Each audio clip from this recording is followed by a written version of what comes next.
Hello, I'm Laura McCaughey, your host for this evening, and welcome to the final talk in tonight's Soapbox Science Sydney event. Before I give some background into Soapbox Science Sydney and introduce our speaker, I would like to acknowledge the Gadigal people of the Eora Nation upon whose ancestral lands UTSE's City campus, from which we are streaming, now stands. I would also like to pay respect to the elders, both past and present, acknowledging them for the traditional custodians of knowledge for this land. Soapbox Science is a platform for promoting female researchers and the research they do.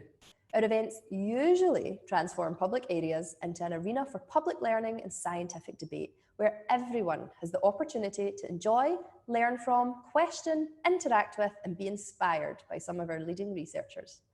But with COVID-19, we're turning our living rooms into these arenas. Soapbox Science ran for the first time in Sydney last year in front of the iconic Opera House and Sydney Harbour Bridge on a freezing August Saturday with over 600 attendees. Although this year's event is taking a very different format, we still want to give everyone attending the opportunity to interact with our speakers, learn more about current research, and hopefully be inspired to find out more.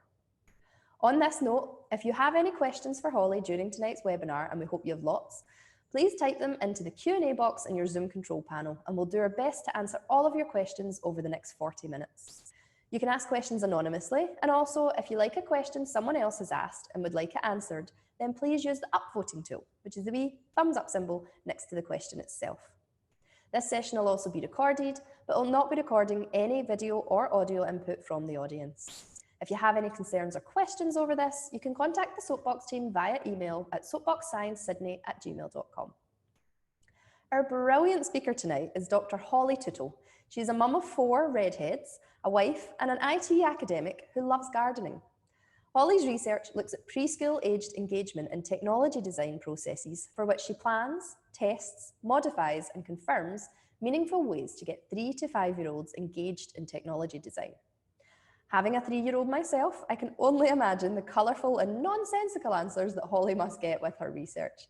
As a parent, I can't wait to learn more about engaging preschoolers in technology design. So please, Holly, tell us more. It's a great pleasure to be here tonight with you, and thank you for joining me. I'm presenting in a lab coat and Ugg boots, and it's not often that you get to do things like that in my career, so I'm quite enjoying it already. Behind me, you can see a number of different monsters, and these are my little guys I'll be talking about tonight. I'm part of a research team with 2 other colleagues, Mark and Grant, and they're not women, so they don't get to be here tonight. So it's over to me to talk about human-computer interaction and preschoolers. Now, human-computer interaction is something that we all need in our systems designs to make sure we as people are happy using it. Why did I pick preschoolers to work with?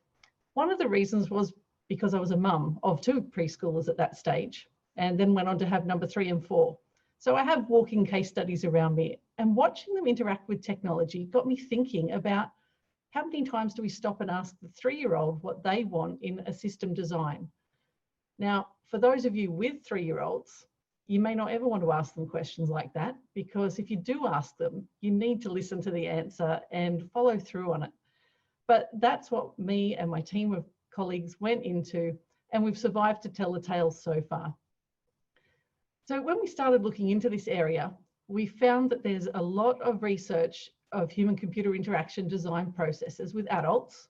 So this is the process where we ask you what you like about a website, how easy it is for you to move around, and start looking at different ways in which you interact with the technology. Adults are fairly easy to do that with. We started looking at whether there'd been research into children, and there is. So anywhere down from teenagers right through to about school-aged children. But where there's a huge gap and no research at all is in that 3 to 5-year-old age, where they're starting to use technology with or without your consent, grabbing your phones, playing with them at restaurants, all those things that we see lots of different sort of feedback about in the media, but they are active participants in that technology. And what we could find were 3 papers, 3 papers that have proposed solutions for children that young to be engaged in these processes. And another 2 papers where they've proposed it and followed through with it. And the research that I'm part of is one of those papers. So either I'm stupid or really brave, I'm not sure yet. They say don't work with children and animals. and I'm avoiding the animals, but I'm very happy to work with this age group of children. They've got so much to tell us, and we can learn so much from them in the ways they interpret technology. One of the other areas that this raises for people, though, is this idea of what healthy technology use really is. Now, I'm an IT person, and IT people, information technology people, we sit behind computers, we use technology, we usually adopt technology really quickly. But when it comes to children adopting technology, it's a very emotional topic. You will see all the extremes of children sitting there unsupervised using technology all day, right through to people who ban any screen time for children at all before school age. And there's no right or wrong in this. Every person gets to make their own decision that's best for their situation. But where I think it's important we have a voice in this technology research is that we see children as active in this. It's not about, and the work that I do is not about sitting children down in front of the screen and leaving them alone. It's about getting them to think about how they use that thing. It's just another tool. When TVs got introduced, we didn't like TVs. When computers came out, we didn't like those. The advent of the handheld device, though, has given young children more access to technology than ever before. And it's the gestural interface. So the way that young children can, I'm going to start using my fingers, swipe things on a screen, use their hands to navigate. These are all fine motor skills that are within the grasp of most young children. And it's the advent of that touchscreen technology that has really changed this playing field. So that's where we decided to jump in. And one of the ways in which we did that was start building up an idea of how we could approach testing with that age group, and really starting to question whether the approaches that we know about in getting users like you, anyone that uses technology. So if you're sitting there tonight watching this on your iPad, you've been involved in human-computer interaction to some extent. If you've ever given feedback on a new piece of software or tried a new app and then deleted it, all of those are things related to human-computer interaction. And without the humans interacting with them, the computers are no good. We can build systems all we want, but unless we consider what the end user is doing, we won't ever improve on those designs, even at a 3-year-old age limit. Now, my house is full of opinions, and I'm looking forward to seeing the results of the little poll we've put out to see how many people are interacting with 3-year-olds or 5-year-olds on a daily basis. Because once you get their opinions, mine tend to be very loud opinions, and they hold on to them very tightly. So what I'll talk about tonight is more about human-computer interaction, how we did it with the young children, what we had to change. And I'll introduce you to some of the really high-tech tools that we used to gather that information from them. Because unlike adults, young children aren't able to tell us in very descriptive terms or very fine detailed terms what it is about something that they like. I know with my own children, if they like something, they really like it. If they don't, you know about that too. But there's no finesse in that detail. So we needed to get creative in the ways that we dragged out that information from them. And we did learn a lot in that process. So working with children, I can highly recommend it. And I think more IT people need to get out there talking to the kids, because with all of the, especially with COVID and the move to online learning, so many age groups have been affected by that. And the more the children have ownership of those processes that go into it, the more empowered they can be to make good, healthy decisions around their own technology use. So later on tonight, there's a few questions coming up. And one of them is to look at these characters behind me. What we designed with our app, it started out as a fitness technology. So part of a project at our uni that was about increasing gross motor skills. So teaching children how to jump, skip, hop, what are the other ones? Galloping, sidestepping. So there's a room full of us academics in a lab. Well, it's really just a meeting room, but we call it our lab, it sounds better. And we've been practicing those skills, working out how hard it is to try and replicate those sorts of skills inside an app. And it's really hard. Some of them work easily, some of them do not. But we needed characters to teach the kids that. So we've come up with a set of different characters in 3 different designs that we took out to one group of children. And we needed feedback from them. They're the ones that needed to get along with these characters and really find that they were interesting to play with. So I'll show them to you a bit later on, but we've moved everything from scary monsters to little cute animals that we thought were a sure winner to the guys that are sitting up behind me. So as I talk, have a look at these guys behind me and girls and other creatures. They're monsters. We've got Peanut and Puff, Orby, Grunt, Spike and Pod. They've all been named, and I'm pretty sure you can start lining them up with people that you know. It's very surprising that although they're just pieces of paper pinned to a board behind me, the number of people that talk to us about what Spike's like, or we all know a Peanut, don't we? They've got characters of their own, and the young children have really embraced that with our research, and we're looking really forward to sharing some of those findings with you today. Thanks, Holly. That was a really interesting introduction into something that I hadn't really thought about it.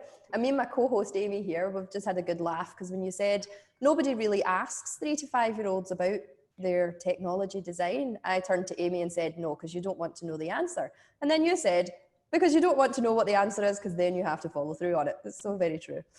We've got the results to our poll here.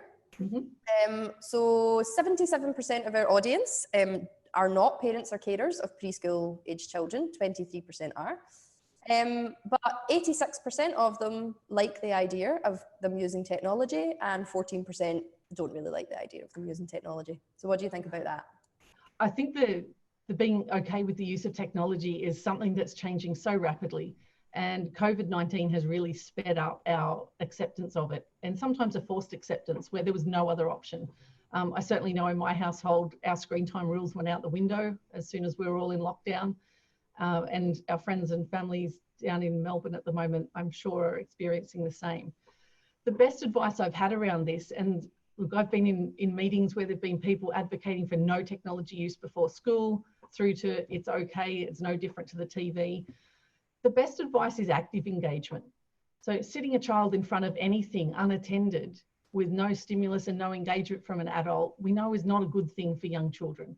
So if you're there with them, watching Peppa Pig for the 50 billionth time, or enjoying Bluey because that's new and exciting and I haven't got bored of that one yet, or joining in their games that they play, if you're with them and discussing the processes and activities that they're going with, then that changes the whole dynamic. It's an active learning environment.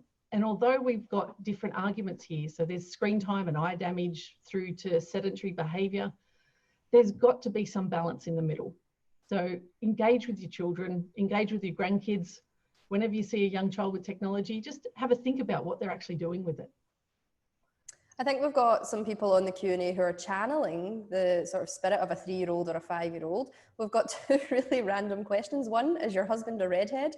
And second, do you like Masha and the bear? Well, my husband used to be a redhead.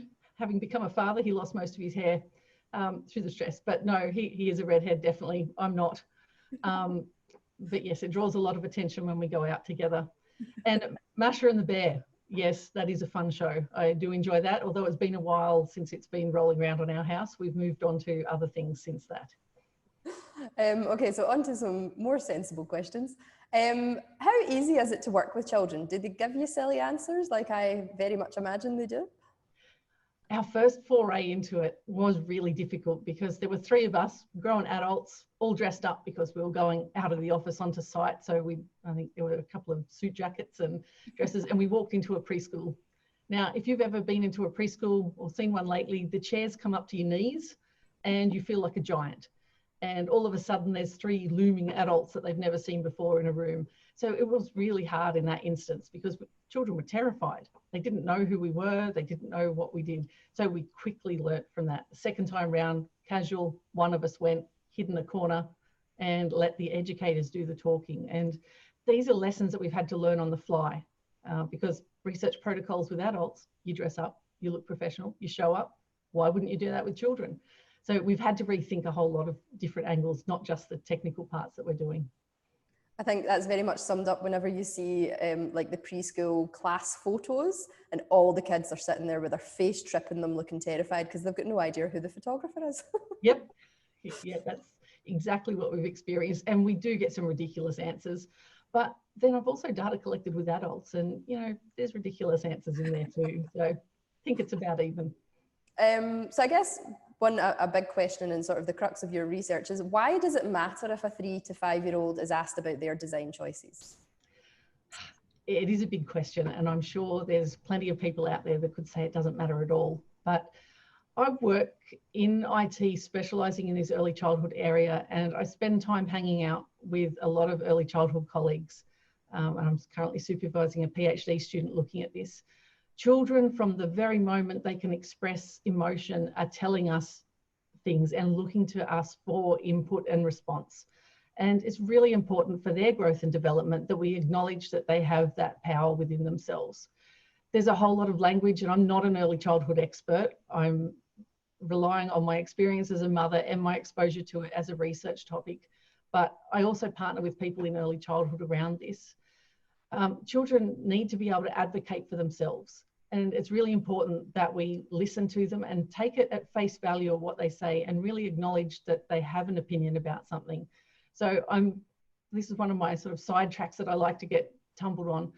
There needs to be more of us doing that work out there with that preschool age group. They aren't the easiest crowd to work with. But when you get down and talking to them and you've built that relationship with them, they have so many other things to tell you.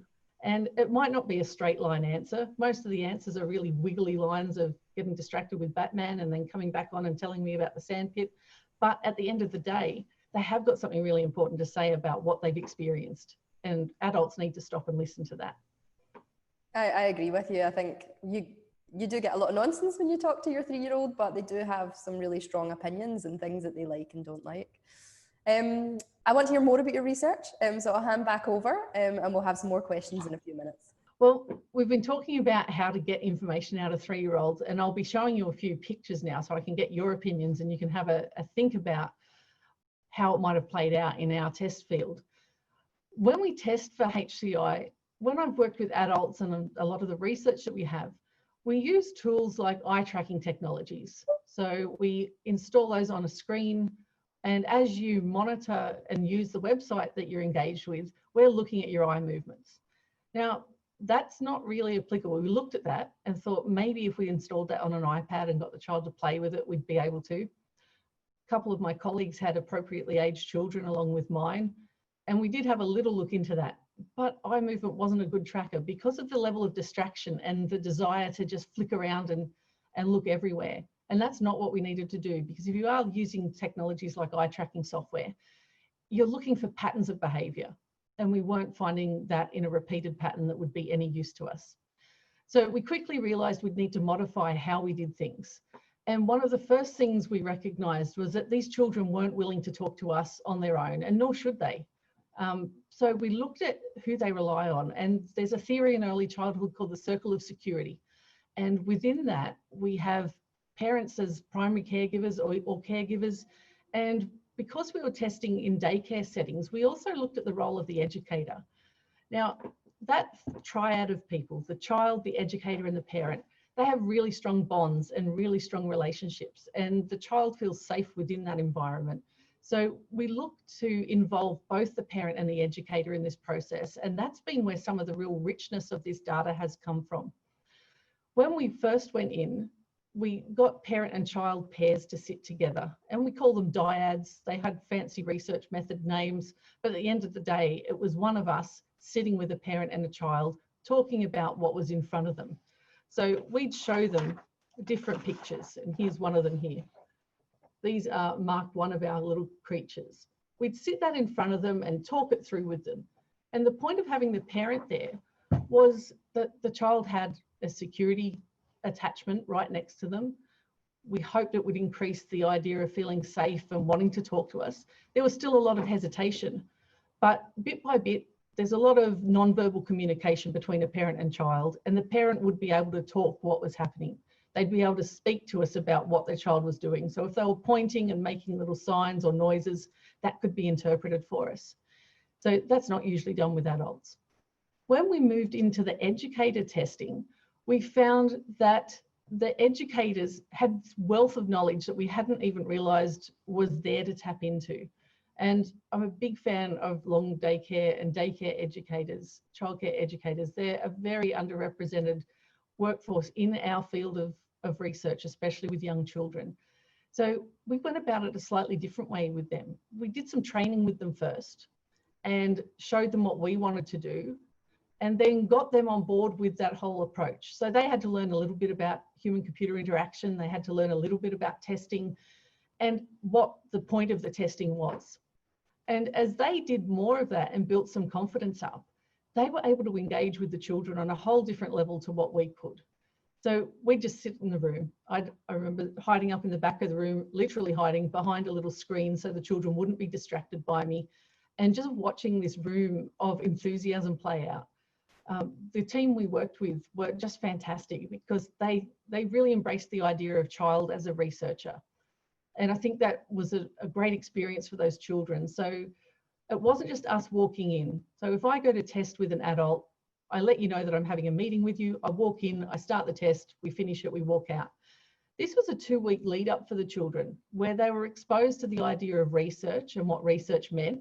And then the educators took them out into their yard areas and did some research with them, like showed them how that if you put an ice cube out in the sun, it would melt. And that's research because we understand that the sun is heat energy, and all different examples like that. So by the time they came around to this, the kids were so pumped. They were so excited to be part of this big fancy university research about building something for the iPad. And it gave them this real sense of ownership. So by the time we showed up again, they couldn't wait to meet us. Some of the tips we got from educators were really handy. So keeping small groups, not trying to do things in the whole group setting, which is what we'd done the first time. So after our first attempt, we debriefed with the educators and we got to learn some little tweaks to what we could do. And the biggest one was splitting into small groups and letting children talk in groups of 5 or 6, where there wasn't the distraction and sort of the bit, if they were shy, not wanting to engage in a whole class discussion. So all of those things we didn't know. It's not in the literature. There's nowhere to instruct you on it. There's not that many people out there with double qualifications in early childhood education and technology or human-computer interaction design. So we really are finding our way in the dark here. When we got up to our second stage of testing, we were so much better at it. One of the things we did was get rid of this scary visitor mindset by recording short little videos for the children. And they were able to show it to them a few times on different days. So they got more of the children to introduce us. And they were little videos along the lines of, hi, I'm Holly. My favorite monster is Orby. Orby's pink, has great big eyelashes, just like I wish I had. And it looks like she can run really fast. And each of us did little videos like that. And it really helped because by the time we showed up, it was like we were celebrities. They pointed at us and go, oh, you're the Dr. Holly that likes Orby. And we got immediate recognition and feedback. So we'd broken down some barriers. Some of this really sounds like common sense stuff.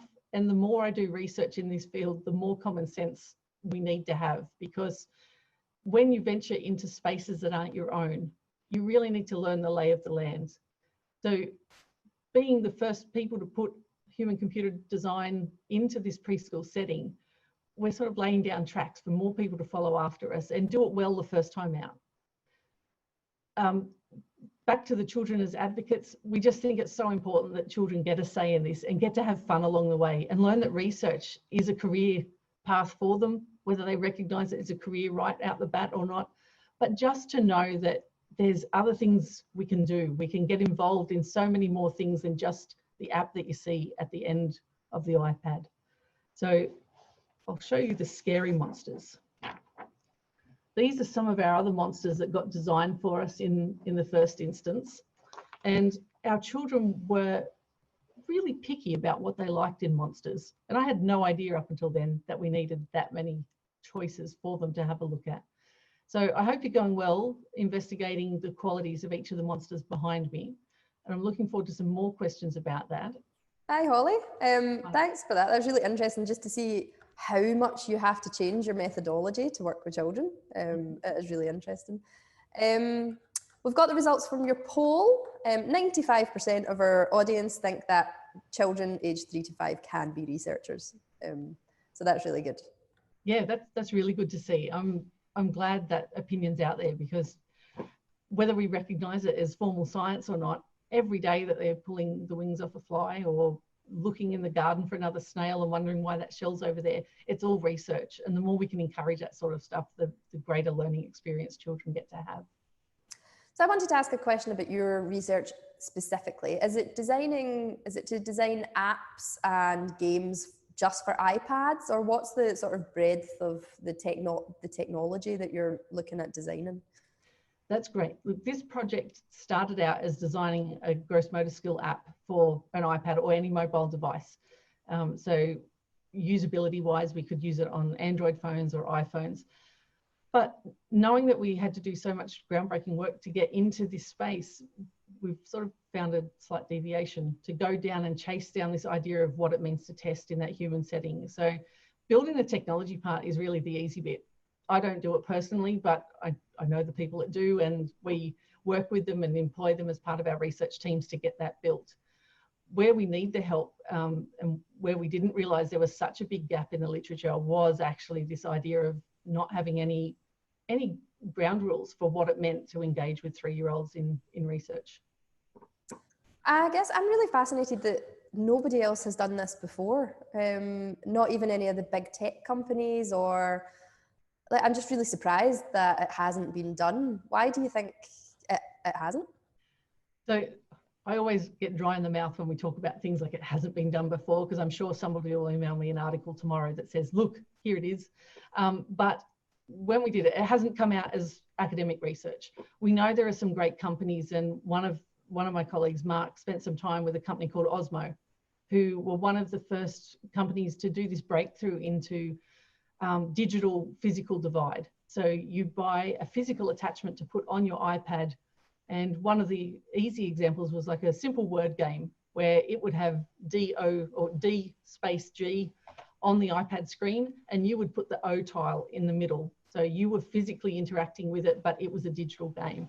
And they were one of the first companies to come out with this idea of children interacting with devices in different ways.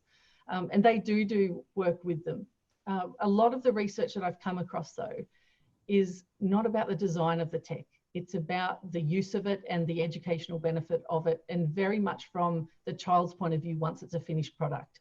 So this sort of messy end that we're down at, this is before it even becomes a thing, where we're looking at input and opinions before we even go to that build stage. Yeah, that's really cool. We've got a question here about, do you think the future use of virtual reality will be problematic for little kids? Yes, I do. We know that virtual reality isn't terribly suitable for children under 12. There are circumstances where it is a good thing to have. Like with any technology, it has to be made on a case-by-case basis. But I think the more children using VR is going to become a problematic issue, because it totally dissociates you from the space that you're in. And that takes a lot of processing power for a child to actually come to grips with.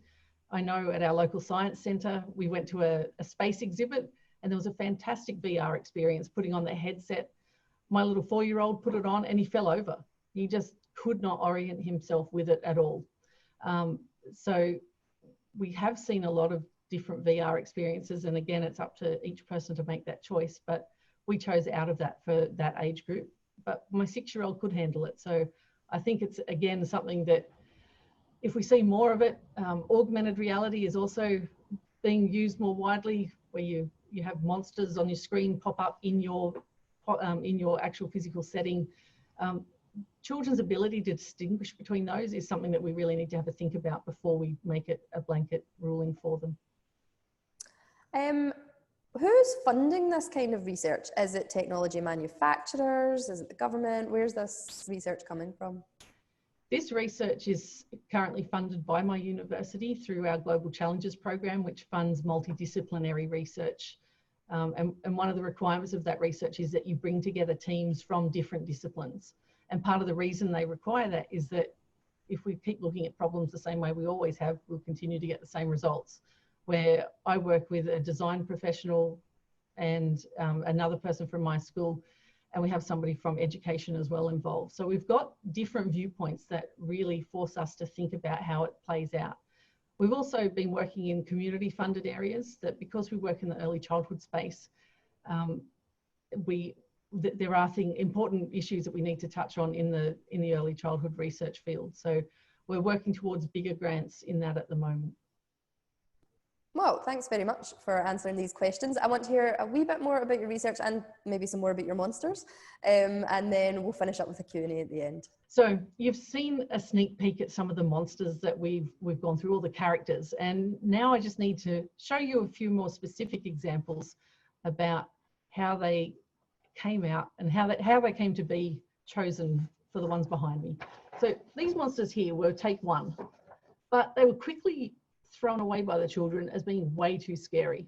So these are very grown up monsters, and the forms, they're very detailed. The children didn't really gel with those. So one of our next examples that came up was these little cute people, little humans in different animal suits. And I've used a very high-tech black texter here, circle this one. I thought this was a sure winner, but when we took it out to children, one of the tasks we got them to do with their parents was sit with this page in front of them and name each of the different animals. Just to see. Tiger, mouse, lion was the first one. We thought, okay, this is good. Tiger, elephant, lion. That's interesting. Tiger, koala, lion. And we quickly realized that this little character here, he's very cute, but there's some problems. He is actually an elephant, but in 3-year-old language, we got told quite harshly, he can't be an elephant, he doesn't have a trunk. And I hadn't even considered that. Our designers hadn't either. So we went back and we went, well, couldn't he be a mouse? No, he doesn't have a tail. And 3-year-olds, when they're disgusted with you, really let it show. So we just sort of moved along from that fairly quickly. You might find too, if you can look closely, I've circled 3 pairs of shoes. Look very, very closely at those shoes. In the feedback, and we surveyed, I think it was 45 children, the giraffe has the best shoes. The one thing they liked about the giraffe most was how his shoes were different from all the others. Now, we looked and looked and looked and wondered what we were missing, because the giraffe shoes are a cut and paste object from all the other animals. So as we're trawling through our data, trying to be very clever scientists, we've now got our little audience of 45 children telling us that the giraffe shoes are by far the best, and that's why the giraffe should be the best animal. Now, we started losing our marbles at about that point, and we went back to the drawing board and asked for another set of monsters to be drawn for us, because I couldn't cope with the giraffes and the koala, elephant, mouse, horrible mix-up creature that we'd created. It just wasn't right. And that's how these little dudes came to be. These ones are loved by old and young. They have, originally they didn't have names, and we've sat in a lab and come up with names for them and settled on them. And my children come down here. They were down here tonight trying to destroy this lovely display for me because they wanted to hug their favorite monster. I don't know what it is about these guys, but they have been universally loved by everyone we've shown them to. One of the high-tech testing things that we do, so keep in mind, this is technology-based, human-computer interaction, high-quality research that's not being done many other places. We gave them sheets of paper with little creatures on them. And if you look closely, you can see a lovely drawing that's been done for us. And this is part of our data collection, where we asked the children to draw where they thought these monsters would be doing, or these little characters, what they thought. And the little story that goes along with this one is that they are exercising in a jungle and they have to run really fast to get away from the lion. And we've got pages and pages of these beautiful artworks that gave us different insights into what was expected and how we thought they would, how these characters would interact. I think my favorite one has a rainbow and a unicorn and a volcano, which as we went across different children's services, it became quite apparent that 3 to 5-year-olds do like rainbows, volcanoes and unicorns. And they did pop up in a lot of unexpected places. We haven't yet put that into our design. But this is the sort of feedback we get from the children, and it's so heartening to see. The big high-tech device that we used, there's argument in our discipline to use hi-fi or lo-fi. So do we go with high fidelity testing, which means we actually come in with the app on the device that we expect them to use it on and let them play? Or do we go with low fidelity testing, which is more sort of old school, pen and paper? What we found is that there's no difference in the output of the testing. So you get the same results regardless. So we took along a very fancy new generation iPad. Oops, my people are upside down. And what we needed kids to do on this one was to work out how you'd get this character over to here. So we were interested in their gesture. Were they going to tap it and point it over? Were they going to drag it over? How were they going to go about that? So we put this on the table in front of the group of 6 at the time with the educator, and the educator said, okay, now Holly wants to know how you move this character to here. And the child just looked up at me because I was sitting off to the side and said, that's not going to work, Holly. I'm like, why? It's a piece of paper with pictures drawn on it. I didn't actually say that out loud because that would seem quite rude. And he just rolled his eyes at me, as only 3-year-olds can do. You know, you didn't turn it on. So we went through the routine. The on button on an iPad is up here. We turned it on, and then he went, ha, that's better. I can see them now. And he went, of course, you drag it. So my job in this instance is to just hide inconspicuously and take notes on, did they drag it? Did they tap it? Could they work it out? And along we go around the table of 6. And I said, oh, thanks very much. It's all over now. I'll come and collect all my pieces. And 6 children then turned around and looked at me and went, I went, why? Like, what have I done now? And they went, you've got to save electricity. You need to turn the iPads off. So off we go again, turned it off, put it down, and they went, and now you have to put it in the charging bay, okay? So what was beautiful about that for me was that they had come into this world of mine, and they'd invited me into their world. And that's where this just makes my skin tingle when I get to work with children like this, because it's not just about me getting the questions that I want answers to. It's about meeting them where they're at with it. And they've just done a lot of talk around sustainability and how they can be helpful at home, turning off lights and things like that. So they'd ask me into this special space that they had to go, that's not just a piece of paper with an iPad drawn on it and really bad drawings. It is a piece of technology, and you're going to play with us with that. So ever since then, I've been very, very careful to turn this off each night and put it on the charging bay so it's always ready to go for the next day.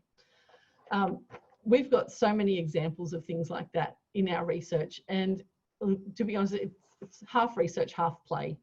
And I guess that's one of the reasons why I stay in this area of work, is that when we get to places like this and get to work with such an exciting range of children, it just inspires us to keep going, because every little bit that they uncover for us gives us even more space to go and research new areas.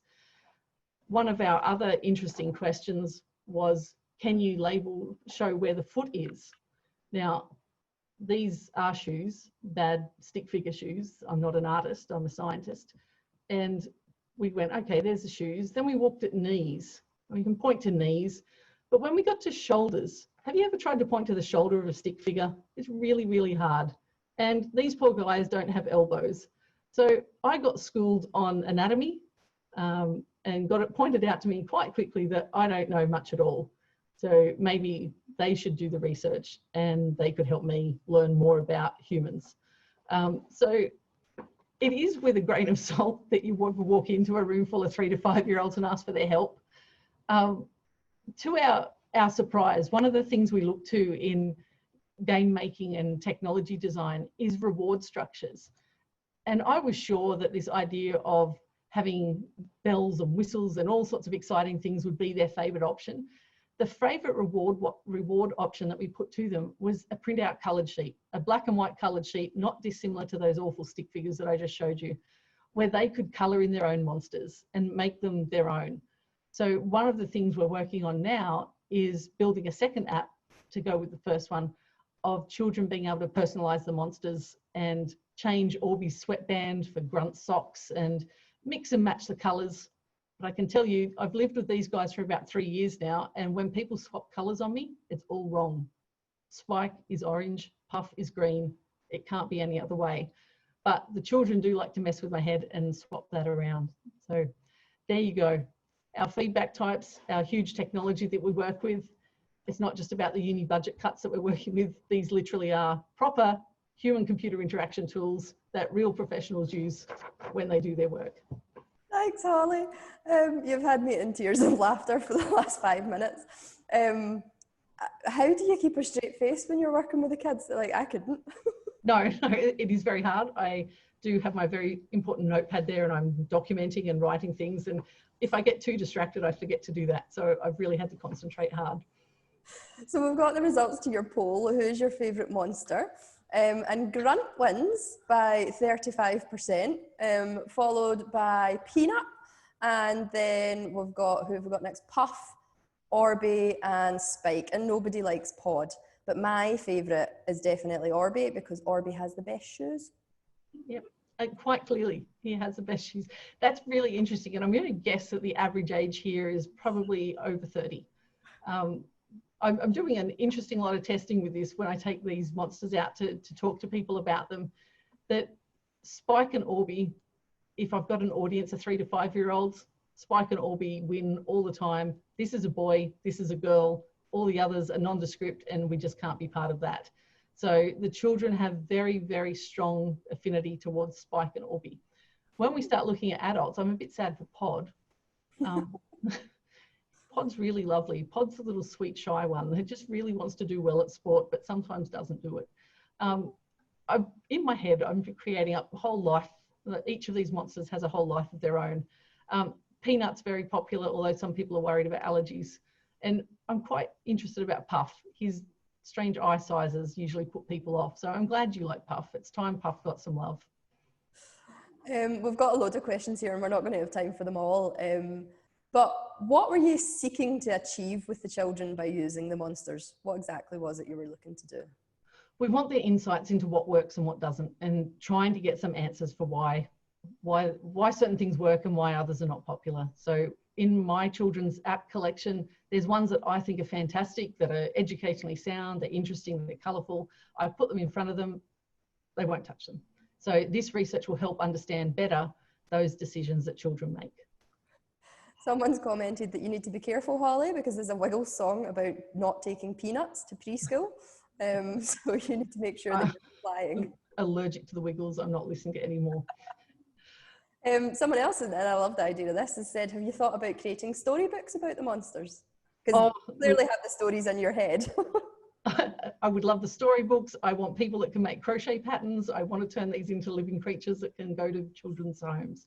So look, the pipeline is very long for this. If you're very good at story writing, get in touch with me. I would love to work with you. Well, our co-host is very good at crocheting, so I'll pass your details to Amy. Excellent. What types of technology do children in that age group mostly use? Most common is iPads or any touch screen device. One of the reasons that has become so popular over other forms of technology is that they can use their fingers. So the change to gestural technology meant that we're not trying to use a mouse, we're not trying to learn alphabets and use a keyboard. So the gestural technology makes it easy. We've got time for one last question. Did you ever find out why the giraffe shoes were the best? They were the shiniest. Because I did follow that up. That is something that popped out of the research that did need a follow-up question. So the next time we went back, we asked, and they were the shiniest. Well, at least they had a reason. Okay, one very quick last question, just like one sentence. Why do you love the work you do, and what got you into it? I used to research a very different field, national security and location-based services. Then I became a mum, and I didn't want to look at terrorist attacks and bombing. So I went and spent some time sitting in my local preschool, just seeing what technology was doing. And this was at the advent of the iPad. And I just saw so much opportunity. It gave me more time to spend with my kids under the guise of research. And as they've grown up, I kept having more kids. No, I've stopped that now. I have just their joy in life is something that I really need a fill of every now and then. And working with kids gives me that. So Technology is just a field that's everywhere. It's ubiquitous. We can't avoid it. So I want to be part of the army that makes it a good use tool. And that's a lovely answer. And I do think you must get so much joy from working with the kids. Thank you for a really funny and enlightening talk today, Holly. If you need any more test subjects, I can recommend a gorgeous curly-haired wee lady that lives with me and all of her preschool friends. Oh, I would love to.